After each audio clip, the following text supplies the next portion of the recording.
The Ukrainians have submitted their request for 800 billion euros, covering the upcoming 10-year period. And this does not include either their security or their war expenditures. They will be submitted as separate items. Brussels has also issued the order. Hungary must also join the European war economy. They put in writing what they demand from Hungary. They demand we abolish preferential housing loans, CSOK and duty exemption. We must abolish the 13th and 14th month pensions.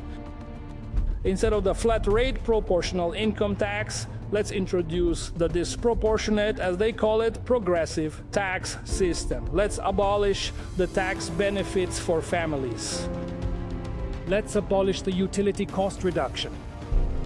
Tax the yields on government bonds. Close down hospitals, raise the corporate tax, and abolish the work loan. And all of this just so they can send our money, our hard-earned money, to Ukraine. Sending money to Ukraine is like, it's like you're pouring it into a bottomless pit. And that's not even mentioning the corruption. I agree with the Czechs. Let them steal, but not from us. Sooner or later, Brussels will also have to face the truth that Ukraine is not making us stronger, but rather weaker. In fact, if this continues, it will destroy the European economy. Brussels is relentlessly putting its plan into action. It transforms everyone who does not rise up into an immigrant country. The Brussels bureaucrats do not want to stop, but rather to regulate immigration. Brussels is the enemy of European Christian civilization. That's exactly the way it is. As the American national security strategy writes these days, Europe is losing its civilizational roots. However, Americans are mistaken at one point, and perhaps the most crucial one. Western Europe isn't losing its classical Christian European civilization, but rather giving it up. And he even goes and replaces it. However, Jesus Christ could not be rooted out from the hearts of Europeans, Nor the feeling of patriotism, nor the life instincts that protect their children. This means that from the perspective of liberals, the vast majority of native Europeans are considered hopeless because they are deemed uneducable. Even if they were to succeed in reforming them, it is only temporary.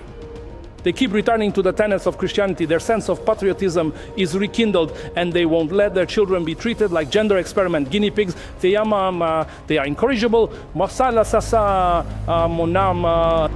We are beyond all repair, therefore useless, and in their eyes we are even a danger.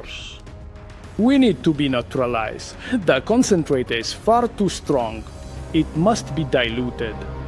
And if all of this is not enough, then we will certainly have to be replaced. Step by step, progressively denying the true ultimate goal, portraying as unavoidable what they themselves actually organize and direct. My friends, the European liberal elite uses the Brussels bureaucracy, European law, and the Luxembourg judges to to crush the resistance of the rebellious nations. That's why they imposed a daily €1 million fine on us Hungarians. They believed this is such a big amount. Something that Hungary cannot afford to do. They were gravely mistaken. they completely misjudged the Hungarians. They didn't realize that when it comes to mathematics, we are part of the elite.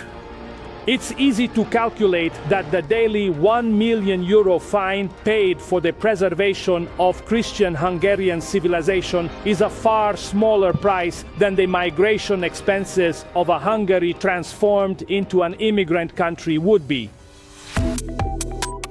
Subscribe to One India and never miss an update. Download the One India app now.